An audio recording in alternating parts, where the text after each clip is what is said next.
Hi all, good morning. So ஒரு குட்டி flag hoist independence day அன்னைக்கு பார்த்துட்டு நான் தியோ வந்து என்னோடய ஹேர் கட்டுக்கு கிளம்பலாம் அப்படின்னு சொல்லி கிளம்பி காரில் உட்காந்துச்சு. நாங்கள் ரெகுலராக எப்போ போகிற ஷாப்புக்கு தான் கூட்டிகிட்டு போயிருந்தோம். ஸோ அப்போது வந்து மேலே கீழே எல்லாம் ஆராய்ச்சி பண்ணி பார்த்துட்டு அந்த ரெகுலராக பண்ணுவாங்க ஒரு ஹாய் அப்படின்னு சொல்லி ஒரு ஹாயும் போட்டு ரெடியாக சீட்டில் உட்காந்துட்டாரு. ஸோ அவர் ஹைட்டுக்கு தகுந்த மாதிரி அட்ஜஸ்ட் பண்ணி போட்டுட்டாரு அந்த அண்ணா உட்காந்து. ஸோ சில்க் அந்த டவல் வந்து போட்டு அப்படியே கம்முன்னு உட்கார வச்சுட்டாரு. ஸோ ஹேர் கட் ஸ்டார்ட் பண்ணலாமான்னு கேட்டோன்னே தியோ பாவம் பயந்து மூஞ்சியே ஒரு மாதிரி ஆயிடுச்சு பிள்ளைக்கு.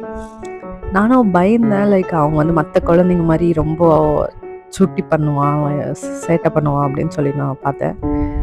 சூப்பராக உட்காந்துருந்தாரு சாரு. லாஸ்ட்டு வரைக்குமே எந்த ஒரு டிஸ்டர்பன்ஸுமே பண்ணல எங்களை.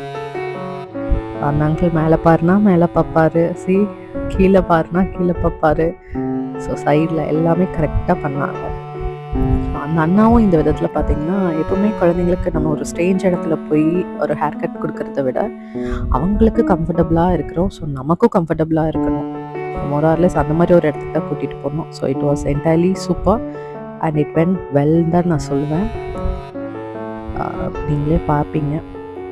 நடுவில் பையன் என்னை பார்த்து சிரிக்க ஆரம்பிச்சிட்டான். ஸோ வாயை ஆன்னு வரும்போது முடியெல்லாம் உள்ள போகும் அப்படின்னு சொல்லிட்டாங்க. பாவம் பையன் தூங்கிட்டான் கடைசியாக. சரி தம்பி முடிஞ்சு எந்திரிப்பா அப்படின்னு சொல்லி அந்த அண்ணா எழுப்பி விட்டுட்டாரு.